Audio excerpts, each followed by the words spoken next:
My name is Jason Simmelbach. I am the Technology Services Supervisor here at John Hersey High School.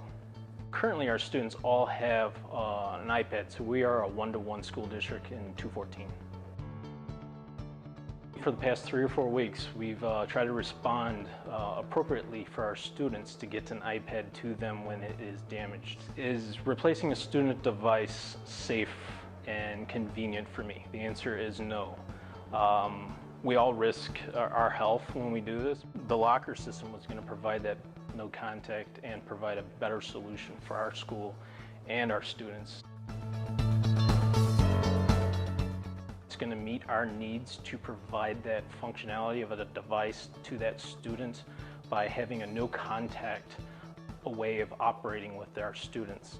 Any technology or anything that we need to get to our students, from our teachers, from our admin, we can utilize the locker system and have them come in at a scheduled time and pick up a device. Currently with the Bretford Connect remote site, I will be able to access this and my team from home or from anywhere.